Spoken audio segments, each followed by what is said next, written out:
terminal.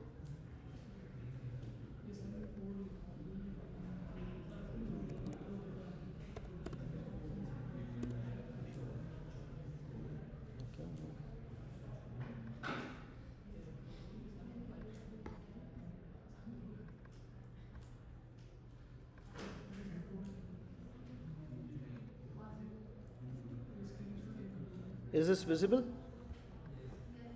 Okay.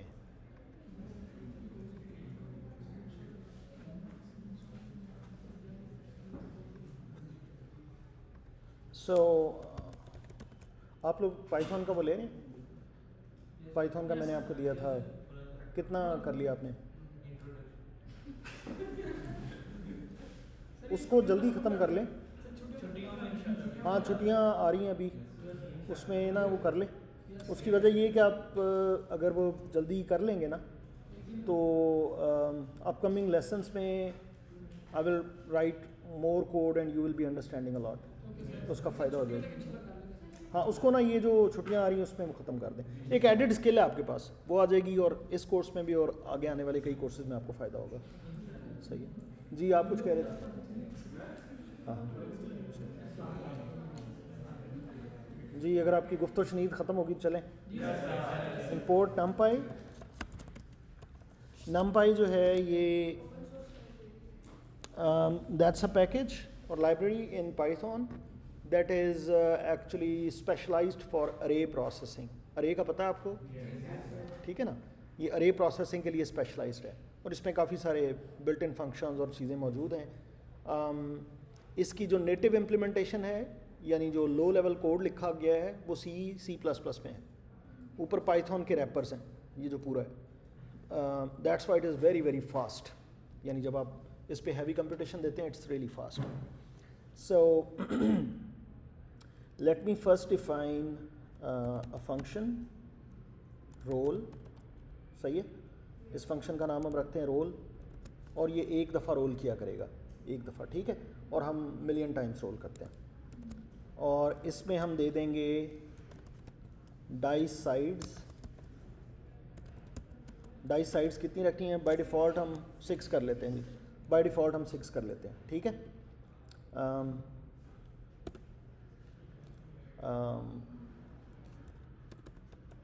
np dot random dot Rand int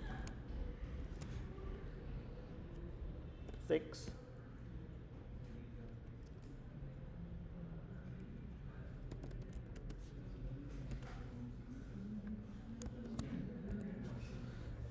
np this package numpy random, it's another package inside module rand int generate a random integer. Several libraries they give you facility to generate a random number between 0 and 1, वो भी है, और लेकिन इसमें additional भी हैं कि अगर आपने रैंडम इंटीजर जनरेट करना है 0 से 6 के दरमियान, यानी ये मैंने अपर लिमिट दे दी है, start from 0 and go till 6। इसमें सिर्फ ये है कि ये अपर लिमिट इंक्लूडेड नहीं है, सो ये 0 से लेके 5 तक आएगा, 0 1 2 3 4 5।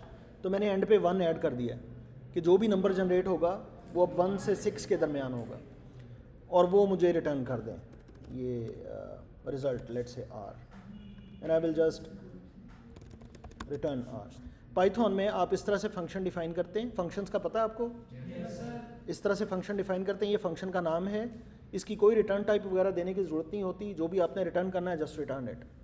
सही है, जो इनपुट आर्गुमेंट्स हैं उनकी कोई डेटा टाइप देने की ज़रूरत नहीं होती, जब आप पास करते हैं उसकी बेस पे उसकी डेटा टाइप क्या है, वो स्ट्रिंग है तो स्ट्रिंग डिफाइन हो जाएगी, what ever, it's all automatic. Okay, और ये मैंने डिफ़ॉल्ट वैल्यू दे दिया, यानी पीछे से अगर कुछ भी पास ना करेंगे तो ये वैल्यू असाइन हो जाएगी। सही है, डिफ़ॉल्ट वैल्यू। सो अब ये मैंने इसको कंपाइल कर लें, या आपने मैंने डिफ़ाइन कर दिया इसको।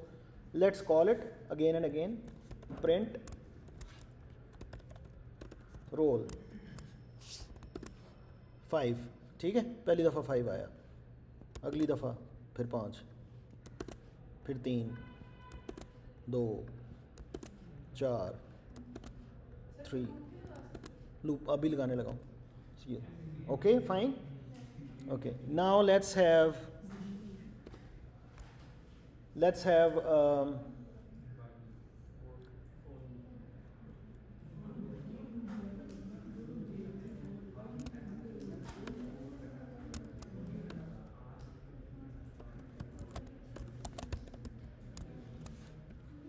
np dot zeros, या आप रिजल्ट लिख लें, result is going in this np dot zeros.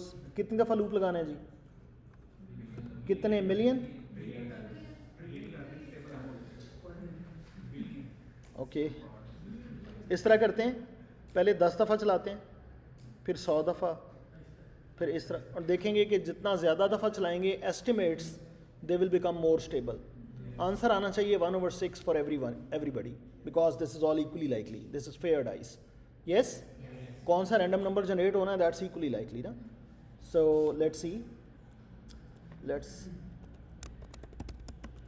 number of iterations, let's say 100, let's start with 100. Okay, and after every number of iterations we will see the results. Okay, np dot zeros, this is just an array of all zeros. मैं जब भी role किया करूँगा तो जो value आया करेगी वो मैं इसमें रखवा दिया करूँगा, और बाद में मैं चेक कर लिया करूँगा कि 1 कितने आए हैं, 2 कितने आए हैं, and so on. Okay, so for I in range number of iterations, actually this is not a good Python style. Python style is this.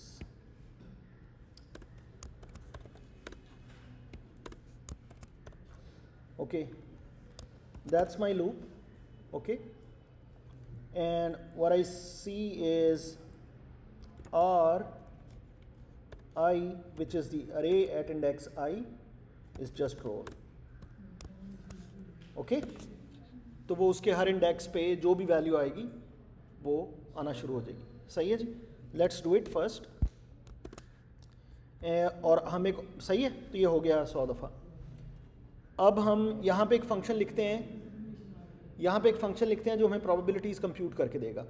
सही है, so let's write another function.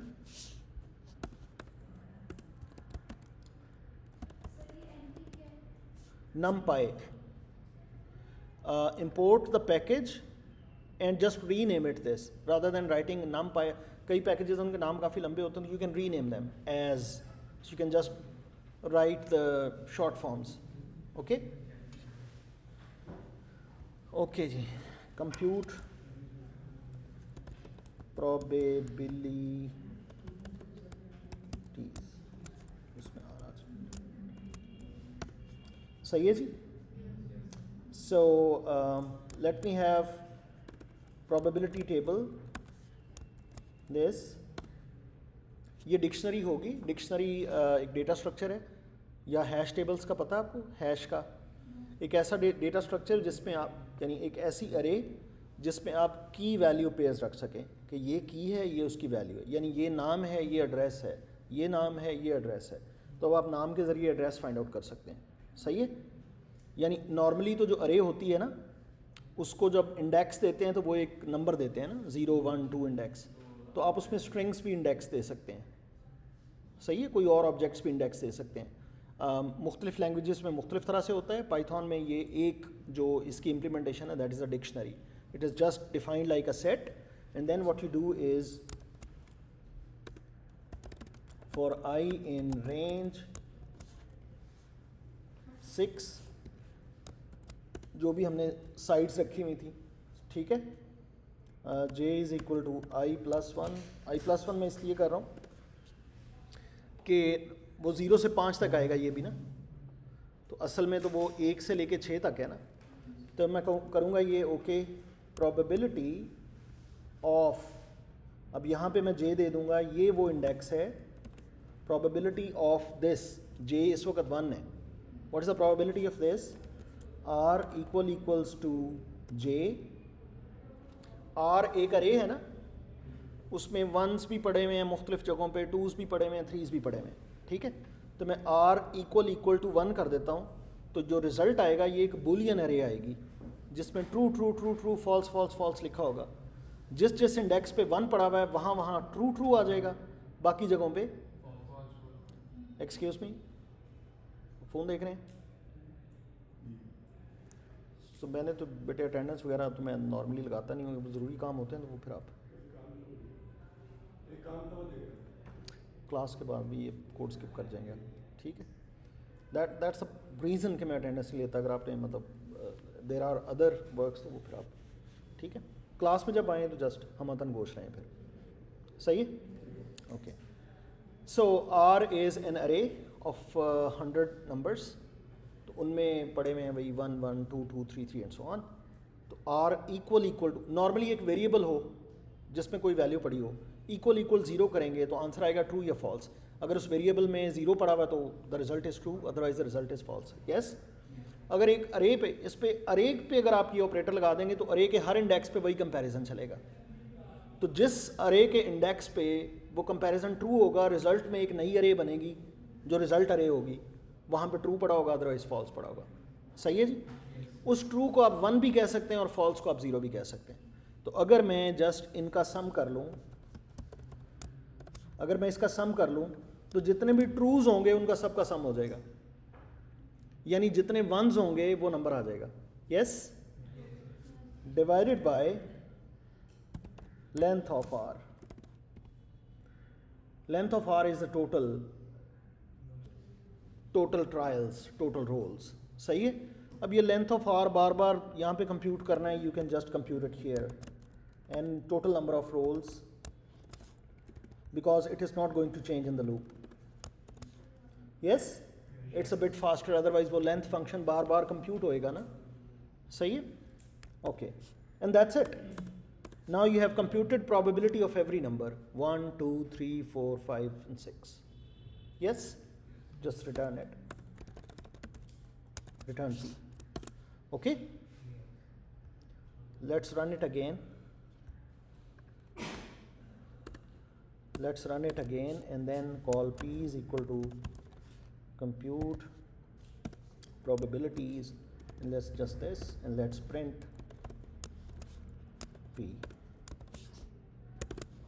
So you can see probability of 1 is 0.18, probability of 2 is 0.24, probability of 3 is 0.17, probability of 4 is 0.17, probability of 5 is 0.14, probability of 6 is 0.01, 0.1, सही है।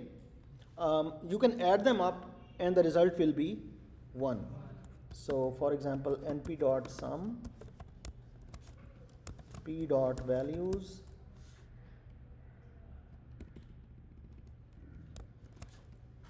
अब ये मैं इसलिए आपको कह रहा हूँ कि वो कोर्स जल्दी देख लें। अब ये आपको कई चीज़ें ये क्या कर क्या रहे हैं, इस तरह हो रहा होगा। ये P जो है ये एक अरे है, इसके अंदर दो चीज़ें हैं, कीज़ एंड वैल्यूज़। ये कीज़ हैं, 1 इज़ अ की, उसकी वैल्यू ये है, 2 इज़ अ की, उसकी वैल्यू ये है, 3 इज़ अ की, उसकी वैल्यू ये है। तो मैं कह रहा हूँ सिर्फ वैल्यूज़ को लाओ और उनको सम कर दो। लिस्ट मैं इसलिए बना रहा हूँ कि ये जब P डॉट वैल्यूज़ का फंक्शन मैं कॉल करता हूँ तो जो रिज़ल्ट आता है ना वो नॉर्मल अरे की फॉर्म में नहीं होता, तो मैं उसको पहले लिस्ट बना लेता हूँ, उसके बाद मैं सम कर लेता हूँ, ठीक है। और आप देखेंगे कि ये वैल्यूज़ भी आएंगी और उसके साथ सम जो है वो 1 आ रहा होगा। Make sense? Which means at least it's a proper probability distribution. The probability 1 is distributed so that when I sum that up, I get my whole probability 1 back. It is distributed among different outcomes. Make sense? Yes. Obviously, this distribution is not equal. It should have been equal. Yes? Yes. So let's increase the number of trials to 200 and see what happens. You can see close आ गए हैं. Yes? पहले 0.1 आ रहा था सादा, I mean they are getting close.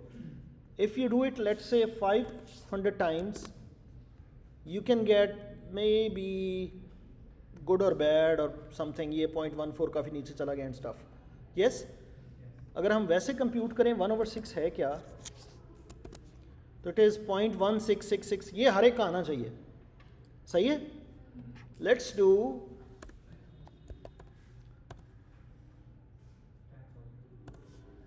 let's do 1 lakh rolls just to show you I'm very hopeful now you will be getting everything the same.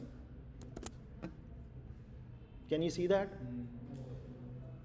Yes? Make sense? I mean, it's almost same everywhere. Sorry? No, this is the round of kind of error you can say. क्योंकि जो precision होती है ना वो 14 digit precision 10 digit precision तो कितने digits आपने लेने that is a round off error I mean it is considered as one yes if we increase it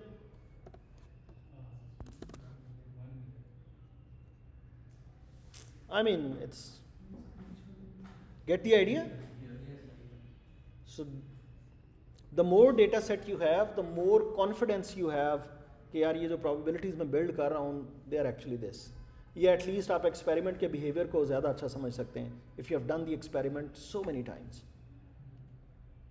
clear अगर ये फेयर डाइस ना होती अगर ये कोई और डाइस होती देन फ़र्क डाइस होती तो फिर शायद ये फ़र्क होता इस तरह इसका डिफरेंट होता है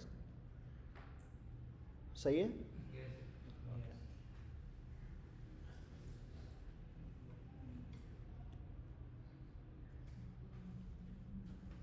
Okay, before actually getting into the independence, let's build this dice. इसको कंप्यूटर में बनाएं इस डाइस को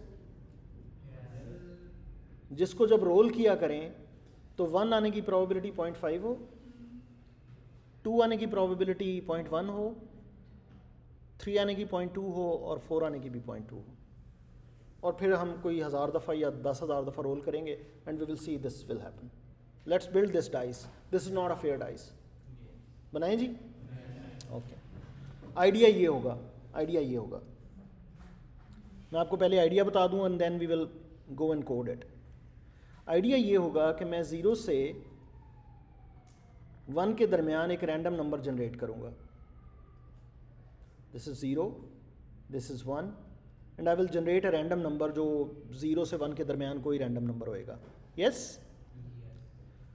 अब मैं एक इफ़ कंडीशन लगा और वो रैंडम नंबर जो भी आएगा वो इक्वली लाइकली यानी वो कोई भी रैंडम नंबर आ सकता है विद इक्वल प्रोबेबिलिटी ये कंप्यूटर की सपोर्ट हम ले रहे हैं कि इक्वल प्रोबेबिलिटी वाला रैंडम नंबर हमें कंप्यूटर बना के दे रहा है then on top of that we are doing something सही है जी अब मैं क्या करूँगा मैं एक इफ़ कंडीशन लगाऊंगा कि अगर जो नंबर जनरेट हुआ है वो 0 या 0.5 के दरमियान है तो एक्चुअली वन रोल हुआ है I will say 1 I will write an if condition if the value of the random क्योंकि रैंडम नंबर जनरेट होना कुछ भी हो सकता है ना 0.7 हो सकता है 0.2 हो सकता है अगर वो 0 से 0.5 के दरमियान हो it's a whole area it's a 50% of the total area yes तो इफ़ ये जो नंबर जनरेट हो रहा है मैं इसको r कह रहा हूँ इफ़ r इज़ लेस और इक्वल टू 0.5 तो मेरा जो रोल हुआ है ना जो वैल्यू इस वक्त एक्चुअली डाइस की जो वैल्यू आई है this is 1 D value is 1 सही है else if r is between 0.5 and 0.6 ये 0.1 का गैप है ना अगर इनके दरमियान if r is greater than 0.5 and r is less or equal to 0.6 तो फिर जो डाइस रोल हुई है इस वक्त that is 2 yes the number that the dice will give is 2 otherwise if the dice actually is between 0.6 to 0.8 then the d value is 3 else the d value is 4 so let me write LF if r is greater than 0.6 and r is less or equal to 0.8 which is the 0.2% yani 2% 20% of the total 100% if this happens then d value the dice value is 3 and else the dice value is 4 that's the whole code to generate a dice according to this probability distribution let's generate this die, roll it so many times, and see what happens. Okay, let's do it.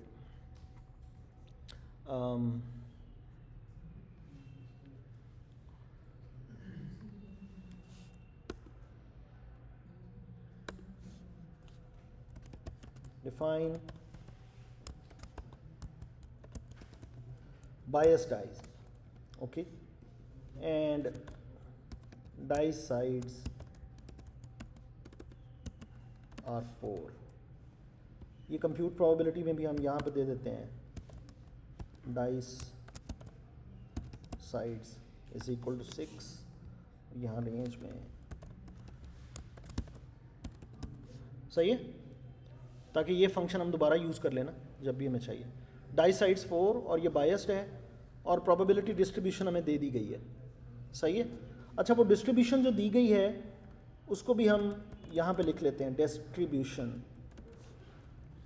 Distribution क्या थी? 0.5, 0.1, 0.2, 0.2। ये मैं इसलिए कह रहा हूँ कि अगर आपको डिस्ट्रीब्यूशन चेंज करना चाहें तो डाइस उस तरह की बन जाएगी। इस लिस्ट में वैल्यूज चेंज कर दें। सही है, ओके।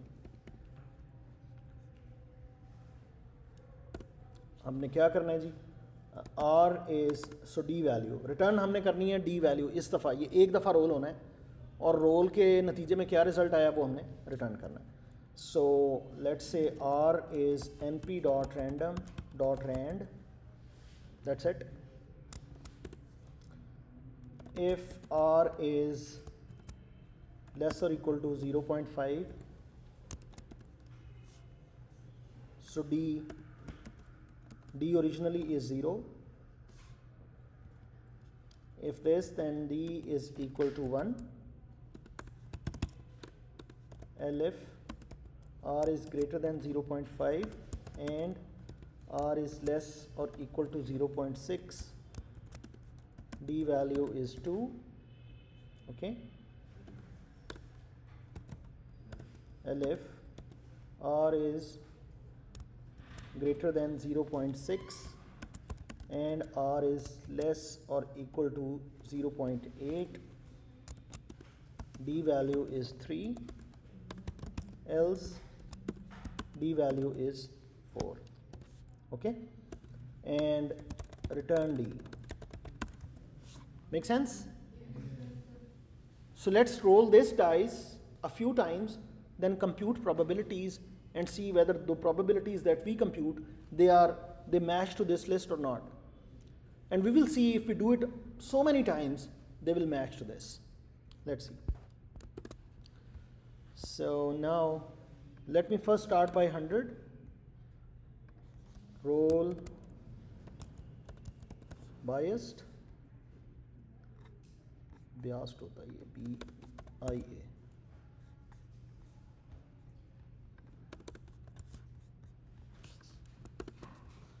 रोल बायस्ड इतनी दफ़ा, then compute probabilities. Compute probabilities exactly वैसे ही है जैसे पहले था। सही है। हाँ, कंप्यूट प्रोबेबिलिटीज़ में आप जो डाइस साइड्स हैं वो आप 4 कर दें, ठीक है, क्योंकि अब हम 4 साइडेड डाइस बना रहे हैं। वही फंक्शन, एग्जैक्टली वही फंक्शन कॉल होगा। So let's see. Oh, error, God.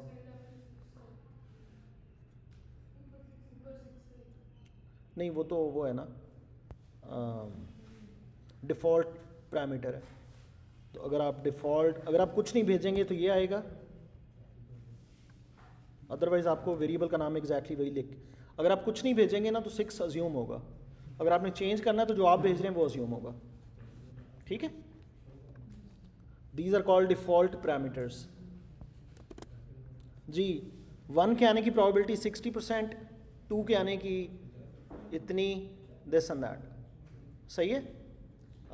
Which is not very far from this, but as we can see, if we do it so many times, for example this much time, we get 50%, 1%, 20%, 20%.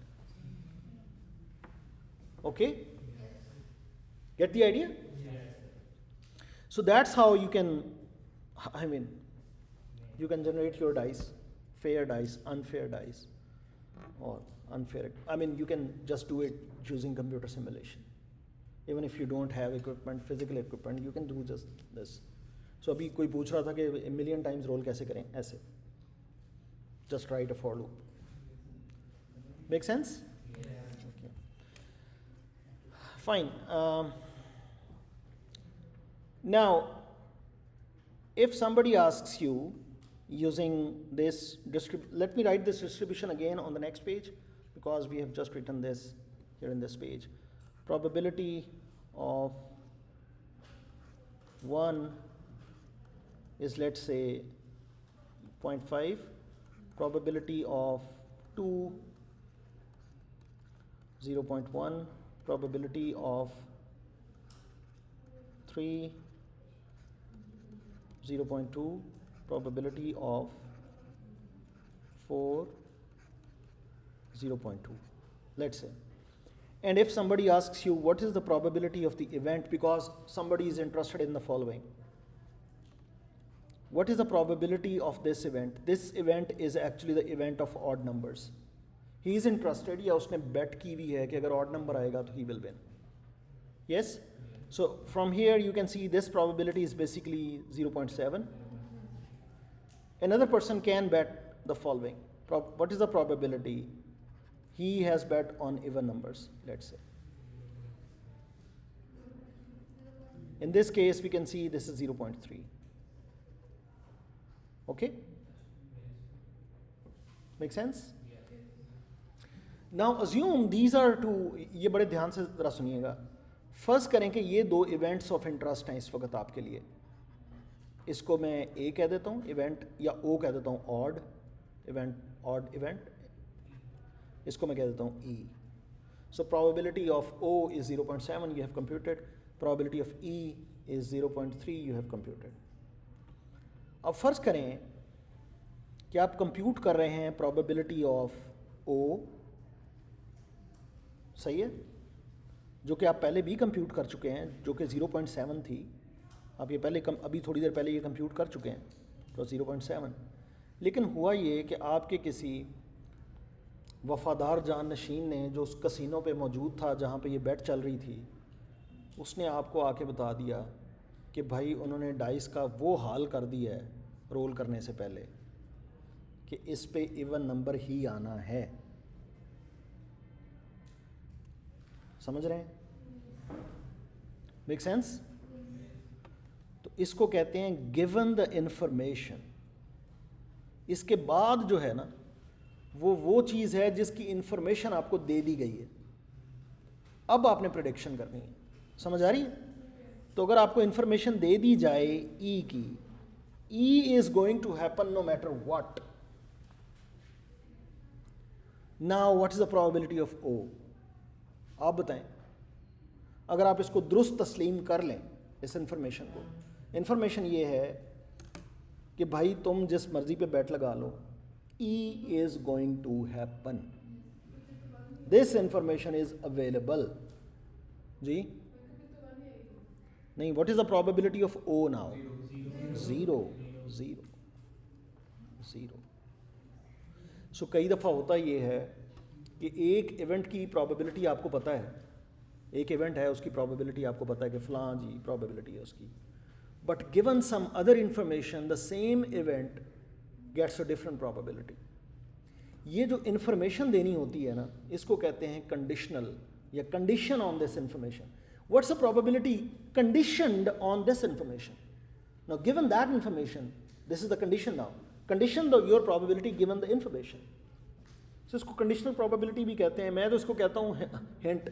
आपको अगर hint कोई दे देगा ये होने लगा, ये होना ही होना, और वो हिंट दुरुस्त हो, उस पर आपको डाउट भी नहीं है. Using that information, now how will you compute your probability? That's all what it is. Clear है? Yes?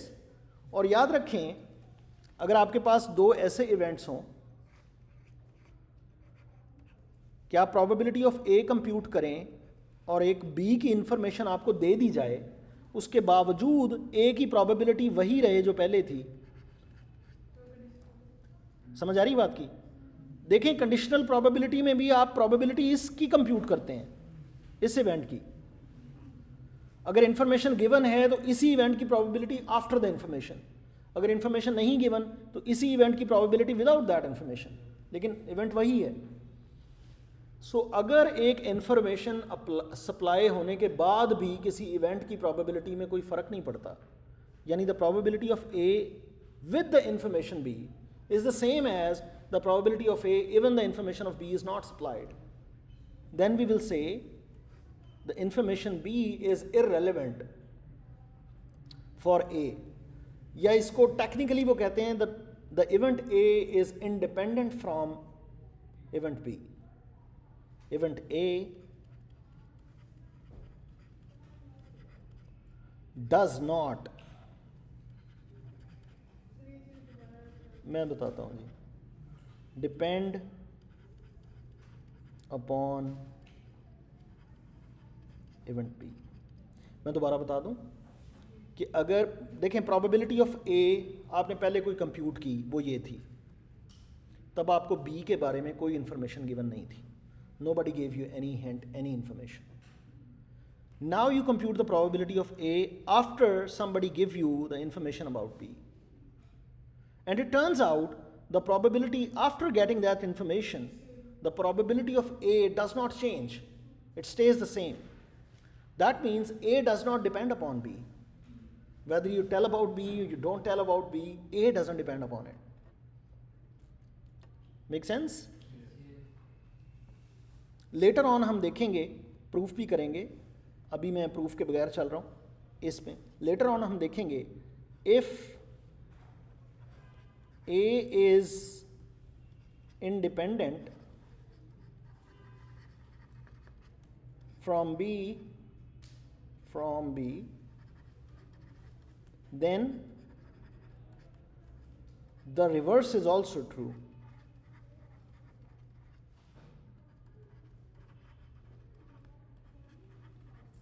क्या मतलब? अगर ए बी से इंडिपेंडेंट हो तो अभी हमने प्रूफ नहीं किया, लेकिन हम प्रूफ बाद में कर देंगे। If A is independent from B then B is also independent from ए।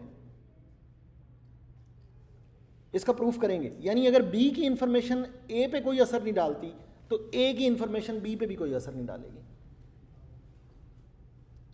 जिसका प्रूफ हम करेंगे कि if A is independent from B we can then prove that B is also independent from A. लेकिन अभी मैं जस्ट आपको बता रहा हूं कि इंडिपेंडेंस का मतलब क्या है। अगर एक इवेंट दूसरे पे डिपेंड नहीं कर रहा तो जिस पे वो डिपेंड नहीं ना कर रहा वो भी इस पे डिपेंड नहीं कर रहा। जो फौरी तौर पे अजीब सा लगता है कि यार ठीक है बी की इंफॉर्मेशन ए के लिए शायद कोई हिंट ना हो, लेकिन ए की इंफॉर्मेशन हो सकता है बी के लिए कोई हिंट साबित हो जाए, but it turns out no, it doesn't happen. Make sense? Yes? Okay.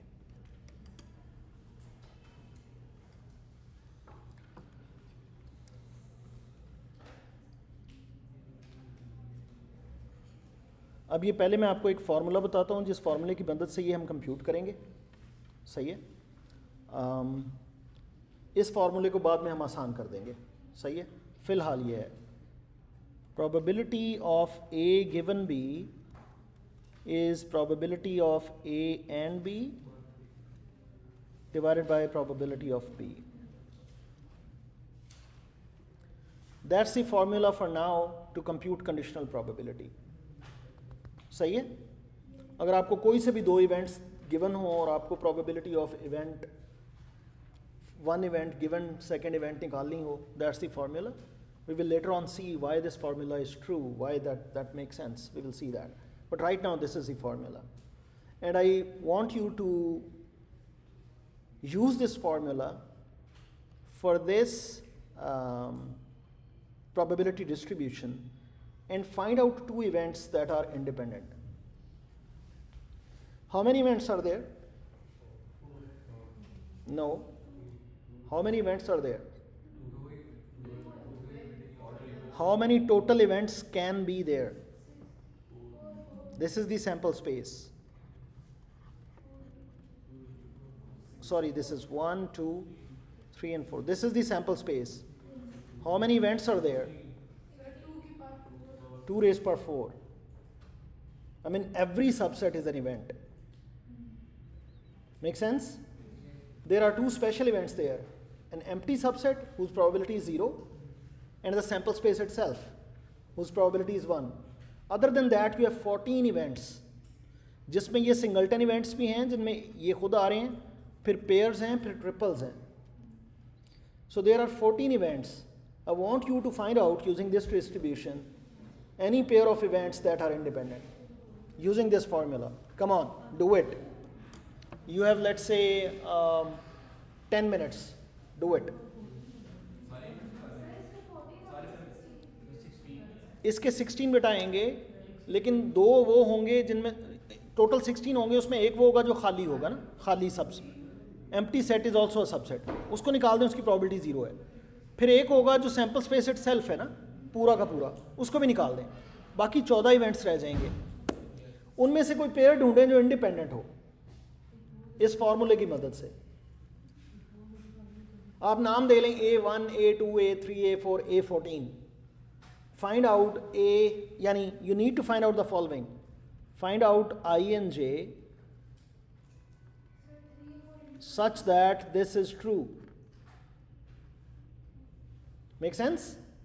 And you can compute this thing using this thing using that. You have all the information available. Clear है? करें जी, करें. You have 10 minutes.